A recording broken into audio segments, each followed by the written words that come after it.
Picture this. It's Paris, 1887. You've got the City of Light, the undisputed capital of art and beauty in the entire world. A city of gorgeous stone cathedrals and classical domes. But something is coming. A shadow is about to fall across the boulevards, a structure so alien, so industrial, that the very soul of Paris is about to rise up in revolt.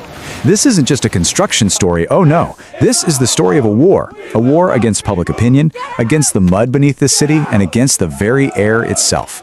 This is the war to build the Eiffel Tower.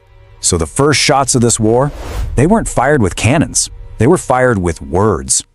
In February 1887, the most celebrated artistic minds in all of France, we're talking writers, painters, sculptors, they published this letter that was basically a declaration of war.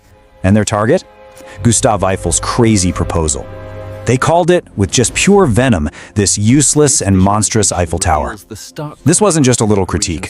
It was a gut punch, a cry of indignation to defend what they saw as the sacred, untouched beauty of their city.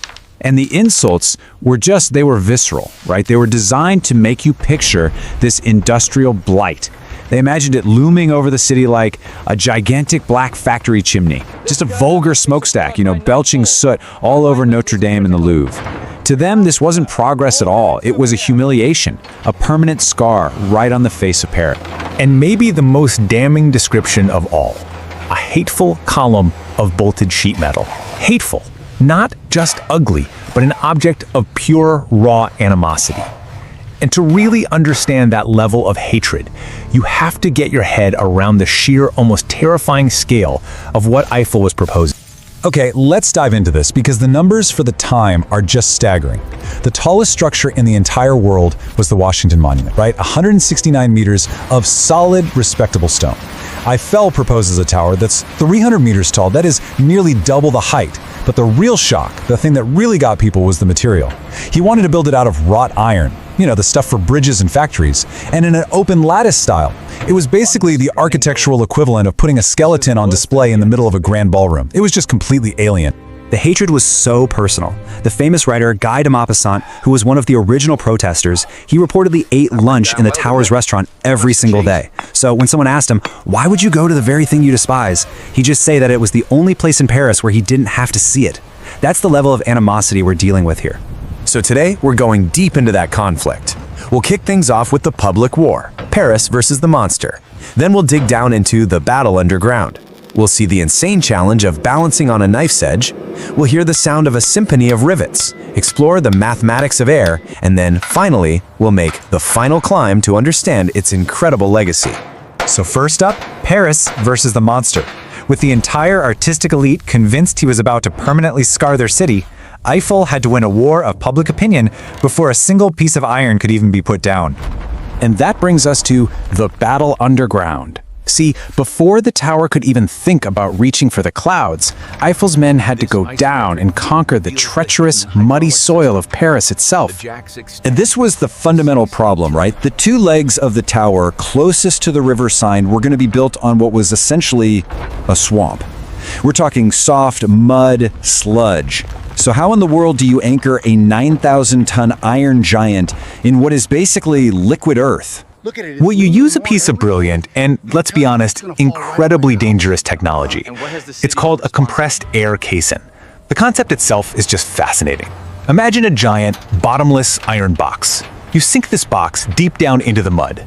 Now, to stop the river water from flooding in from below, you pump compressed air into the box, creating this artificial pressurized bubble where men can actually work. Let's just walk through this process, because it is genius. First, the caisson just sinks under its own weight into the mud. Then, these massive steam engines on the surface start pumping air in, forcing all the water out. Only then can the workers go down through an airlock and start digging out the mud by hand, shovel by shovel. Once they hit a solid layer of gravel, maybe 15 meters down, they get out, and the entire chamber is filled with concrete. It creates a colossal artificial rock foundation. And we have to be crystal clear here. The conditions inside these chambers, they were hellish. I mean, it was a claustrophobic iron box buried in mud. The air pressure was so intense, it caused this crushing pain in your ears. The heat was suffocating, and the only sound was the constant, deafening echo of pickaxes hitting mud and rock, all in near total darkness. just a terrifying, dangerous place to be. And the number one danger was a medical condition we now call the bends. See, if you go from a high-pressure environment to a low-pressure one too fast, dissolved nitrogen gas in your blood literally fizzes out, forming bubbles. These bubbles can cause excruciating pain, paralysis, or even death. But this is where Eiffel's meticulous nature really shone. He enforced these very strict, slow decompression protocols using airlocks. For the time, it was an absolute medical miracle that he had so few casualties during this phase. So, with the foundations finally secured, the next challenge was balancing on a knife's edge. The tower began not as one single structure, but as four massive legs, all leaning inward and looking like they were just defying gravity itself. 54 degrees. That was the inward angle of the tower's legs. Visually, it was terrifying. As they crept higher and higher, supported by these huge wooden scaffolds, they just looked like they were perpetually about to collapse, like they were falling over. I bet every Parisian who walked by just had to hold their breath. Which of course leads to the next massive engineering puzzle. You've got these four enormous leaning structures, and they have to meet perfectly at the first level, 57 meters up in the air. How do you possibly make sure that four separate pieces, all built at an angle, join up in midair with absolute perfect precision? And the margin for error here, it was razor thin. We are talking about a potential misalignment of just 5 millimeters. If the bolt holes on one leg didn't line up with the holes on the main girder by more than that tiny amount, you just couldn't join them. The entire project would have become the world's most expensive pile of twisted scrap iron. It was a complete nightmare scenario. But Eiffel had an ace up his sleeve. And this is my absolute favorite part. Built right into the concrete foundation of each leg was a massive 800-ton hydraulic jack. This meant the entire structure was adjustable. By pumping water into or out of these jacks, his engineers could minutely, raise, lower, or tilt each of those massive legs. It's like a waiter adjusting a wobbly table, except the table weighs 9,000 tons. When it was time to join the first level, they just nudged the legs into perfect alignment. Then, they filled the jacks with concrete, locking the tower's position for good. It is absolutely brilliant. Okay, so with the first level joined, the construction entered this whole new phase, a new rhythm. The sound of hammering just filled the air. This wasn't a structure of screws or welds. It was forged together, piece by piece, with red-hot iron. 2.5 million. That's the number of rivets holding the Eiffel Tower together. Every single one was put in place by hand, which is just a testament to the sheer scale of the labor involved. It's an almost unimaginable number. And this whole process was like a high-wire ballet. You had these four-man teams working in perfect sync. The heater, he'd cook the rivets in a small forge till it glowed orange-red. Then he'd toss it through the air to the catcher, who'd catch this fiery bolt in a metal cone. The holder would grab it with tongs, shove it into the hole, while the hammerer would swing a sledgehammer to smash the other end flat, forming a permanent head. And they did all of this hundreds of meters up in the air. And there's some really beautiful physics at play here. The reason they use hot rivets is all about thermal contraction. As that red-hot piece of iron cools down, it shrinks. And this shrinking action pulls the two iron plates it's holding together with this incredible permanent force. It creates a tension and a bond that is so much stronger and more durable than any simple bolt or screw could ever be. The entire tower is held in this state of immense, calculated tension. But this work was absolutely brutal. During the winter of 1888, the iron was freezing cold, dangerously slippery, the wind was relentless. The workers, who were risking their lives every single day, went on strike twice for higher pay because of the dangerous conditions. And this is where Eiffel really proved he was different from a lot of industrialists of his day. He didn't just fire them, he negotiated. He gave them a wage increase, and in a really brilliant move, he built a canteen on the first floor. This provided them with hot meals so they wouldn't have to make that exhausting and dangerous climb down for lunch. So as the tower climbed higher and higher, a new enemy emerged. One that all of Eiffel's critics had predicted: the wind. They were certain that the gales over Paris would just push the slender structure over. And this wasn't just, public hysteria. This was coming from the scientific community. One professor of mathematics famously predicted that the immense pressure from the wind would cause the legs to buckle and collapse once the tower passed 220 meters, a terrifyingly specific and to many credible threat. But this is where Eiffel's true genius is just laid bare. People look at the tower's elegant curve and they assume it's an artistic choice. It's not. It is pure mathematics. The shape is a calculated exponential curve designed for one purpose and one purpose only: to counteract the force of the wind. And this approach was just a radical departure from every tall building that came before it. The old way was to fight wind with mass. You'd build a solid, heavy stone pyramid or monument. Eiffel's approach was the complete opposite. He designed an open lattice that didn't fight the wind, but let it pass straight through. So instead of the full force hitting one solid surface, the pressure is distributed and minimized across the entire structure. And the result? Even in hurricane-force winds, the very top of the Eiffel Tower sways only about 6 to 7 centimeters. That is it. His calculations were so perfect that the wind, the one force everyone thought would destroy his creation, barely affects it at all.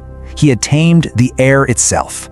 So, with the structure complete and the deadline of the 1889 World's Fair looming, it was time to finally unveil this thing to the world. But there was one last little problem: the elevators. They weren't working yet.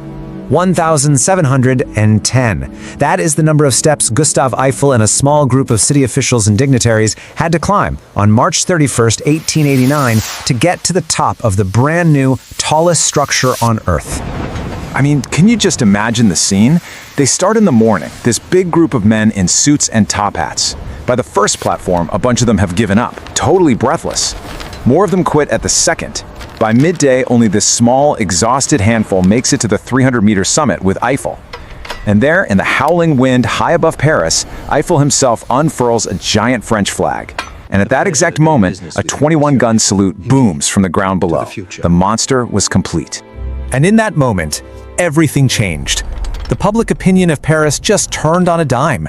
The useless and monstrous tower, the hateful column of bolted sheet metal, was suddenly beloved. It wasn't the monster anymore. It was La Dame de Fer, the Iron Lady. And the numbers prove it. During the World's Fair, nearly 2 million people paid to go up the tower. Ticket sales were so huge that they completely paid for the tower's entire construction cost in that one single year. It went from being this controversial project to the undisputed star of the show, a symbol of French industrial and engineering power. But here's the final, incredible twist in this story. The permit for the tower was only for 20 years. It was designed to be a temporary structure, built for the fair and scheduled to be torn down for scrap metal in 1909. So, why is it still standing there today? Because Gustave Eiffel, the brilliant engineer, was also a brilliant strategist. He knew that temporary permit was a death sentence, so he spent the next 20 years making his tower indispensable. He turned it into a laboratory in the sky, running experiments on weather and aerodynamics. But his true salvation came from a new technology: radio. The tower was the tallest point in Europe, which made it the perfect radio antenna. The French military realized its strategic value, and during World War I, the tower intercepted critical German communications. It even played a role in capturing the infamous spy Mata Hari. The useless tower had become a vital national security asset. It saved itself. The story of the Eiffel Tower is just this powerful reminder, isn't it? What was once seen as a monstrous factory chimney is now a global icon of romance. It really forces us to ask, what future marvels are we rejecting today? What revolutionary ideas are we dismissing as monstrous, simply because we lack the vision to see what they might one day be?